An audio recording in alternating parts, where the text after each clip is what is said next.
Assalamualaikum dan salam sejahtera. Anda sedang menonton Awani Pagi bersama saya Hakim Rahman. Hari ini saya tidak keseorangan tetapi saya akan disertai oleh rakan penyampai Hafizi Rosli sebentar saja lagi dan kami berdua akan membicarakan soal belia masa depan negara. Pastinya fokus memperkasakan golongan ini perlu dilakukan sejak dari remaja lagi. Dan hari ini sangat menarik di Awani Pagi apabila kita akan melihat inisiatif yang dibawakan oleh program Maharani yang telah pun dimulakan sejak tahun 2010 lagi oleh Yayasan Rhythm. Dan inisiatif ini bagi membantu remaja perempuan dari kategori ataupun golongan B40, kumpulan yang berpendapatan isi rumah terendah di Malaysia. Dan kebanyakan dari mereka ini mempunyai keluarga yang menghadapi konflik yang tidak dapat diselesaikan ataupun mempunyai masalah moral. Dan sedikit sebanyak saya nak ceritakan sikit mengenai program hari ini, iaitu program yang bertujuan untuk memberikan sokongan menyeluruh kepada remaja perempuan untuk membantu mereka keluar dari lingkaran kemiskinan dan juga mengurangkan kadar masalah sosial yang melanda terutamanya remaja perempuan dari komuniti terpinggir. Dan untuk bercakap lanjut mengenai usaha murni ini, kita nak bersama dengan Santi Priyasami, Ketua Jabatan Yayasan Rhythm, dan saudara Muhammad Fazril Abu Bakar, Pegawai Pengatur Cara. Selamat pagi Santi. Selamat pagi. Dan saya juga nak bersama dengan rakan penyampai. Jangan-jangan saya menjemput rakan penyampai saya Hafizi Rosli untuk bersama dengan saya. Hafizi Rosli, sudah bersedia? Okey, saya sudah bersedia. Nampaknya sekarang ni bersiaran secara langsung daripada rumah ni satu pengalaman yang baru untuk saya. Tapi kita nak teruskan kepada diskusi kita pada hari ini. Kita nak bercakap dengan terlebih dahulu kepada Santi Priyasami terlebih dahulu. Mungkin dapat ulaskan sedikit. Apakah antara isu utama dihadapi oleh remaja, khususnya remaja dari kumpulan B40 ni? Silakan Santi. Ya.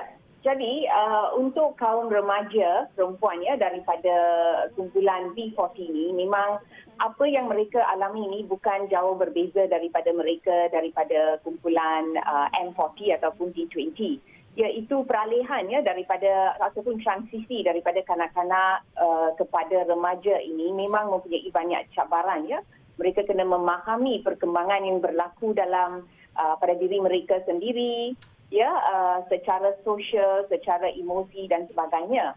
Tetapi masalah ataupun apa yang kritikal dengan kumpulan B40 ini adalah mereka sendiri mungkin ya kurang mencapai tahap pendidikan yang sepatutnya dan juga kurang pendedahan serta bimbingan dan bantuan daripada keluarga, ya, ibu bapa, kaum kerabat dan komuniti mereka. Jadi mereka tidak dapat menangani masalah-masalah yang mereka hadapi dan sebaliknya mungkin juga terperangkap ya dalam kelakuan-kelakuan atau kejadian-kejadian yang subversif mungkin sebab mereka bergaul dengan mereka yang mempunyai tabiat-tabiat yang kurang sihat, yang tidak baik, dan ini ya mungkin juga dapat melandakan mereka dalam dilema seperti mengandung ataupun penagihan dada ataupun merokok, dan ya ini tidak membantu mereka untuk progres ya ke arah yang sepatutnya dan sebaliknya merendahkan lagi, mengurangkan lagi kebolehan mereka sendiri dan juga komuniti mereka. So dan satu lagi yang penting adalah dalam kalangan ya remaja wanita daripada kumpulan B40 ini mungkin juga ada ramai yang berpotensi. Ya, memang mereka berpotensi tetapi masalahnya mereka tidak menyedari potensi mereka sebab mereka tidak mempunyai sokongan yang perlu untuk menyedarkan diri mereka mengenai potensi mereka, bagaimana mereka boleh berjaya dalam hidup dan sebagainya. So at the end of the day, apa yang paling kritikal di sini adalah mereka tidak mempunyai sesuatu saluran atau sesuatu organisasi atau bantuan yang dapat mematahkan lingkaran kemiskinan dan juga membawa mereka ke tahap yang sepatutnya.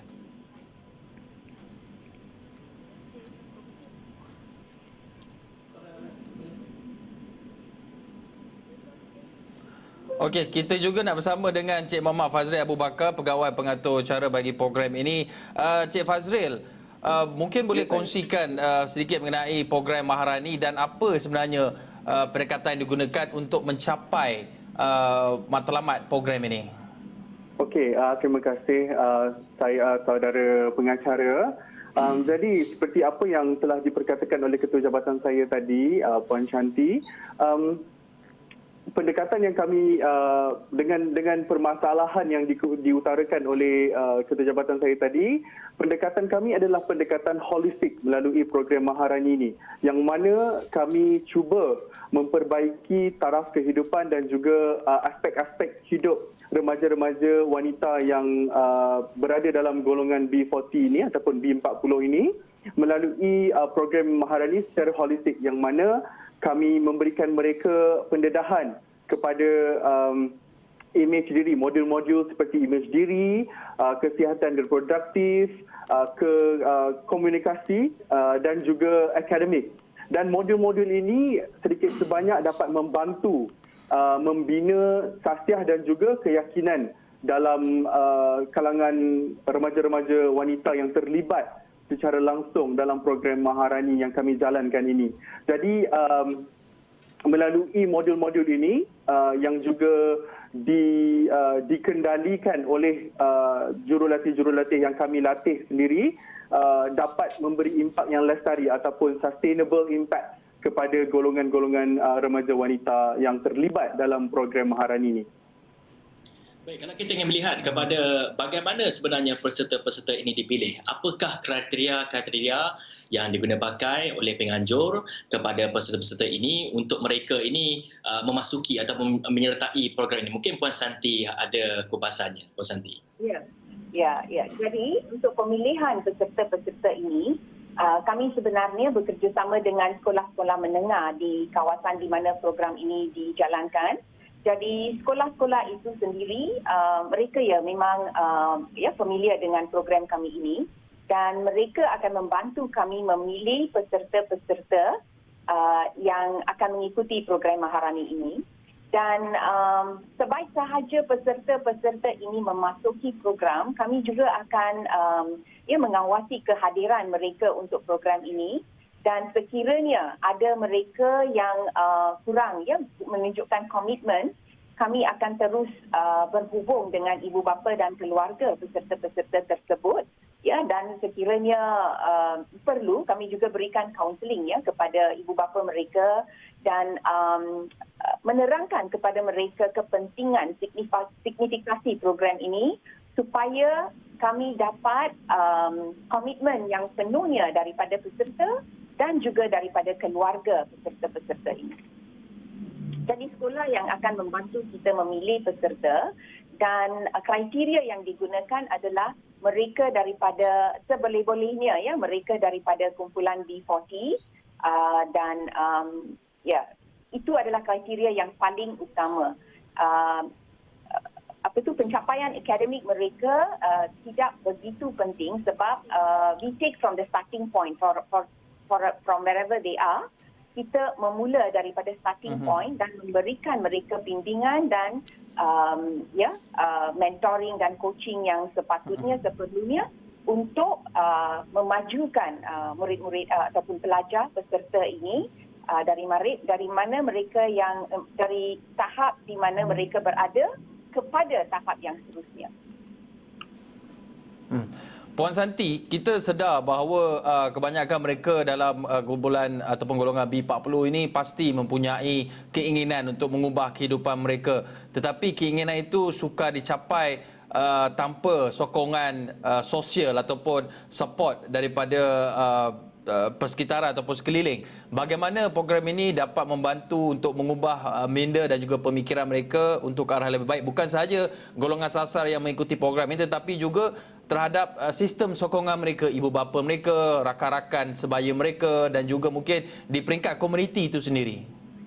Ya, okey.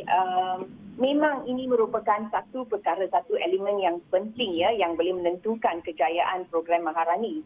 Jadi selain daripada memberikan program ataupun menyediakan satu program yang cukup kompeten untuk pelajar-pelajar yang mengambil bahagian yang mengikuti program ini, kami juga baru-baru inilah ya, baru-baru ini. Sebelum ni mungkin ada tetapi bukan secara sesuatu program yang berstruktur. Tapi sekarang ni kami telah mewujudkan satu program yang berstruktur untuk ibu bapa juga, di mana ibu bapa akan berjumpa dengan fasilitator kami untuk khusus pendedahan kepada ibu bapa, in the lines of good parenting. Dan dalam program ini juga kami berharap untuk memberikan pendedahan yang cukupnya kepada ibu bapa mengenai kepentingan program ini, mengenai impak yang program ini telah pun bawa kepada mereka-mereka yang berjaya. Dalam masa yang sama, kami juga bekerja sama dengan sekolah. Jadi sekolah-sekolah yang mengambil bahagian dalam program ini juga sentiasa menerangkan kepentingan program ini kepada mereka yang mengambil bahagian. Dan sekolah juga membantu kita ya untuk menyediakan kelas-kelas bimbingan pada hari Sabtu di sekolah itu sendiri, di mana we pay the teachers who are teaching the students ya. So dalam masa-masa begini, murid-murid itu sentiasa diberi penerangan mengenai kepentingan program ini. Dan kami juga berharapan ya untuk bekerjasama dengan stakeholders yang lain, NGO yang lain dalam lokasi itu yang dapat berganding bahu dengan kami untuk memajukan, expand lagi ya, mengembangkan lagi program ini supaya this will be a shared goal, shared vision untuk masyarakat sepenuhnya di mana lokasi-lokasi untuk program Maharani ini dijalankan. Jadi Hakim, agak menarik ya kalau kita lihat bagaimana program ini dijalankan, bukan saja melibatkan kepada ibu bapa, malah program ini juga turut melibatkan kepada sekolah dan juga komuniti tempatan sendiri. Namun kita ingin melihat dari segi daya penarik program ini semestinya berfokus kepada jenis-jenis ataupun perincian-perincian di dalam program itu sendiri. Jadi mungkin dapat diceritakan apakah antara aktiviti-aktiviti yang dijalankan dalam program ini yang dapat juga kita tarik ramai remaja-remaja perempuan ini untuk turut serta dalam program ini. Okey. Jadi sekarang ada kalau kita mengambil lokasi, sedikit penerangan ya mengenai program ini. Jadi sampai tahun 2020, program ini hanya telah dijalankan di Sungai Siput, di mana kita memanggil program itu program Maharani Klasik, di mana murid-murid itu akan dibawa untuk berkhemah 3 kali setahun, dan dalam khemah-khemah itu mereka akan diajar untuk mengenali ya potensi diri mereka sendiri, satu. Yang kedua, untuk menghadapi cabaran dan rintangan yang mereka akan alami dalam hidup mereka. Dan yang ketiga, kepimpinan ya, untuk mengembangkan potensi kepimpinan dalam diri mereka. So that is 3 camps in a year. Selain daripada itu, pelajar-pelajar yang mengambil bahagian juga, mereka disediakan suatu tempat yang kita refer sebagai safe space ya, that is called the Maharani Learning Lab atau makmal pembelajaran Maharani, di mana sebab kami rasa selain daripada memberikan mereka kompetensi dan kemahiran, pencapaian akademik adalah yang paling penting untuk mereka. So makmal ni disediakan supaya selepas sekolah mereka terus datang ke makmal. Kiranya mereka balik ke rumah, tiada siapa di sana untuk memberikan mereka bimbingan akademik dan sebagainya. So mereka datang ke makmal ni di mana mereka diberikan makanan tengah hari, dan lepas tu mereka terus rehat sekejap dan terus membuat ya kerja rumah, dan mereka diberikan bimbingan untuk mata pelajaran akademik serta juga computer lessons and so forth. So this is langkah yang kedua. Yang ketiga, mereka yang dalam tingkatan 4 dan 5 juga berinteraksi dengan pelajar-pelajar daripada Quest International University. Sebab Quest International University adalah di bawah naungan the QI Group, di mana Rhythm Foundation berada. Ya, jadi pelajar-pelajar ini bukan sahaja memberikan academic coaching, tetapi juga akan memberikan mereka penerangan mengenai career choices, ya, apakah bidang-bidang profesional, apakah bidang-bidang kemahiran yang mereka boleh menceburkan diri ataupun mereka boleh pursue selepas secondary education. Jadi ini adalah satu program yang sangat menyeluruh. And then now from 2021 onward, kita dah mulakan 2 lagi teras yang baru, Pertama adalah Maharani Residential, di mana program ini diubah suai untuk dijalankan di institusi-institusi residential seperti Pure Life Society, seperti My Skills Foundation dan mungkin dengan Montfort Boys Town, di mana mereka peserta tidak perlu dibawa keluar untuk perkhidmatan dan sebagainya, tetapi modul ini diubah suai supaya program itu dijalankan dalam lokasi itu dengan menggunakan semua kemudahan yang ada di situ. The reason why we are doing this is mereka yang ada dalam institusi-institusi seperti ini juga berasal dari keluarga-keluarga yang berisiko ataupun community B40. Jadi mereka juga memerlukan kemudahan ini, ya. And yang ketiga adalah Maharani Sekolah yang paling penting, which we are going to roll out in March this year. Yang ini kami dah mendapat kebenaran dari Kementerian Pendidikan, Kementerian Pelajaran Malaysia. Tapi kementerian telah menasihatkan kami supaya tunggu sehingga the situation is convenient, kan. Jadi yang ini kami bekerjasama dengan yayasan. Ya, kita pasti banyak program-program yang telah dilakukan oleh pihak Puan Santi dengan kerjasama pelbagai pihak. Tetapi kita nak juga ingin melihat kepada keberkesanan programnya. Tetapi kita akan bercakap mengenainya selepas kita kembali daripada rehat ini.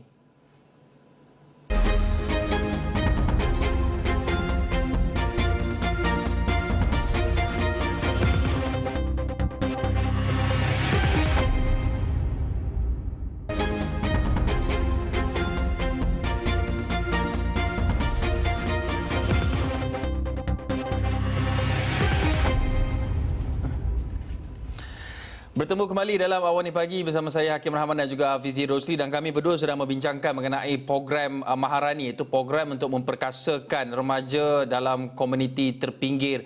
Tak kiralah remaja sama ada lelaki, perempuan ataupun orang asli. Tetapi kita sudah bercakap mengenai apakah program yang dilakukan dan bagaimana program tersebut dapat dilihat untuk mengangkat martabat golongan terpinggir ini ataupun marginalized group. Cuma kita nak tahu, kita nak bertanyakan kepada kedua-dua tetamu kita, bagaimana keberkesanan program yang dijalankan? Apakah impaknya yang sudah dapat dilihat melalui program Maharani yang sudah dijalankan ini? Cik Muhammad Fazril. Okey, terima kasih Hakimi.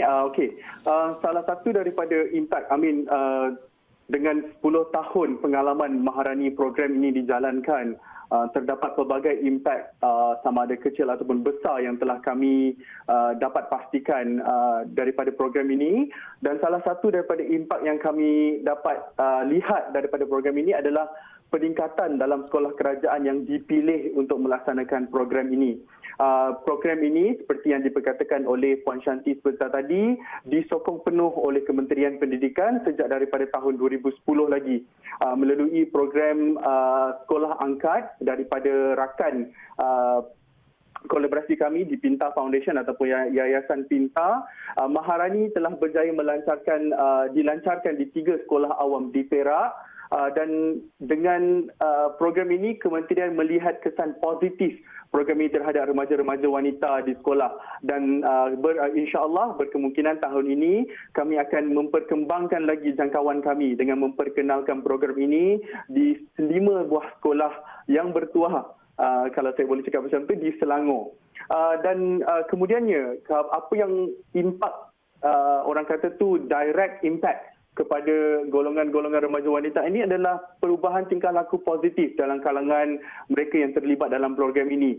Sebelum ni, ramai daripada kalangan-kalangan remaja wanita ini yang tidak berkeyakinan tinggi, tidak boleh berkomunikasi, malu-malu untuk membuat rakan ataupun untuk bersama-sama ataupun bergaul dalam masyarakat setempat maupun bersama rakan-rakan. Tapi dengan wujudnya program ini, dengan menyertai program Maharani, even guru sekolah sendiri telah memberi kami feedback ataupun maklum balas.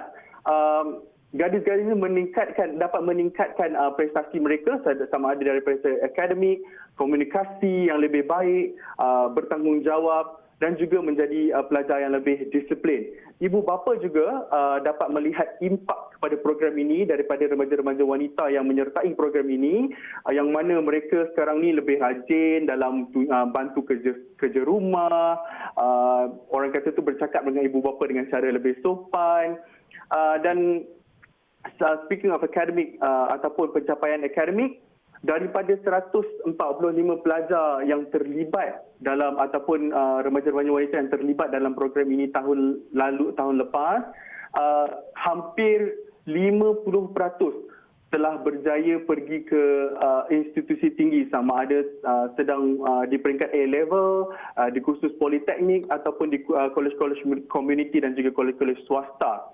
Jadi dengan impak ini, kami sangat-sangat berbangga dengan program Maharani ini, dan setelah 10 tahun, alhamdulillah kami telah memenangi Anugerah Pembangunan Lestari JCI 2020 di bawah kategori SDG 4, iaitu pendidikan berkualiti baru-baru ini. Dan kami merasakan yang penganugerahan ini amat-amat kami hargai dan tepat pada masanya, bersempena dengan ulang tahun ke-10 program Maharani ini. Dan ini juga merupakan dan juga mencerminkan bukti impak program Maharani ini dalam membantu remaja wanita yang terlibat.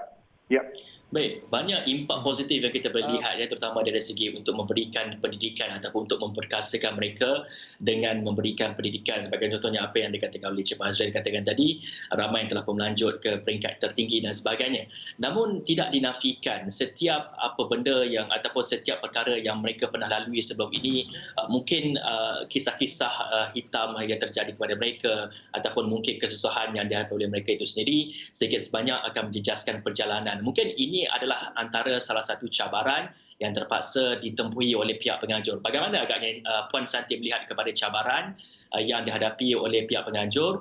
Begitu juga dengan mungkin ada kisah-kisah yang menarik ataupun mungkin ada kisah-kisah yang menjadi satu cabaran yang besar kepada pihak penganjur untuk dari segi memperbaiki akhlak dan juga untuk membantu mereka ini sendiri. Ya, okey. Jadi cabaran-cabaran ni pada tahun-tahun yang awal tu memang banyak sebab komuniti di situ mereka tidak memberi kepentingan ya kepada pencapaian akademik. Jadi pada mereka, mereka terpompong dengan ya idea bahawa sekiranya anak-anak perempuan mereka tidak lulus dalam SPM dan sebagainya, it's okay ya, mereka boleh kahwinkan mereka dan mereka tinggal di rumah dan membantu ibu mereka ya dengan kerja rumah dan sebagainya. So cabaran kami yang paling kritikal pada masa itu adalah untuk memecahkan norma dan kepercayaan begini. So that was a big challenge for us at that time. Tetapi sambil program ini berterusan ya, especially in Sungai Sipul, sambil program ini berterusan, kejayaan-kejayaan menjadi semakin ketara. Jadi sedikit demi sedikit ibu bapa dan komuniti pun sedar bahawa satu program seperti ini memang boleh datang kebaikan dan boleh menyelesaikan masalah-masalah kecil dan besar yang ada dalam komuniti itu. So those challenges kan menjadi bukan begitu besarlah, semakin berkurangan. And sekarang pada tahun lepas kita telah membuat dua kajian impak program dan juga traces tadi. So kedua-dua kajian telah memberi feedback, respons, findings yang memang positif, di mana seperti yang saudara Fazril telah beritahu tadi, ramai daripada mereka yang menyertai program ini sama ada telah memasuki institusi pendidikan tinggi, sama ada degree atau diploma, ada juga yang telah mula bekerja selepas SPM dan yang menariknya mereka telah memulakan bisnes sendiri dengan menggunakan kemahiran yang mereka belajar di Maharani Learning Lab seperti cake baking, flower arrangement, artificial jewellery making dan sebagainya. Jadi, I have to say that cabaran untuk menjalankan program ini semakin berkurangan kerana kejayaan mereka. But moving forward, ya, seperti yang saya telah terangkan tadi, kita telah memulakan Maharani Residential dan Maharani School. So, yang ini kami sedia maklum bahawa mungkin akan ada cabaran-cabaran dari segi melaksanakannya secara besar-besaran. So, kami sekarang tengah membuat perancangan ya untuk memikirkan mitigation plans, bagaimana kita boleh menjadikan program ini berjaya di peringkat residensi dan juga di peringkat sekolah. Baik, terima kasih kita ucapkan kepada Puan Santi Prasami, Ketua Jabatan Yayasan Rhythm dan juga Encik Muhammad Fazril Abu Bakar, pegawai pengatur cara, bercakap mengenai program Maharani. Itu program yang dibuat untuk mengangkat martabat atau membantu golongan ketinggalan yang susah bagi untuk mereka membawa diri mereka ke satu tahap yang lebih baik di masa hadapan, dan program yang memfokuskan kepada apa yang kita gelarkan sebagai golongan terpinggir. Terima kasih kepada kedua-dua tetamu kita. Itu saja waktu yang ada untuk kita membincangkan perkara ini. Sekian saja Awani Pagi. Saya Hakim Rahman. Saya Hafiz Rosli. Assalamualaikum dan salam hormat.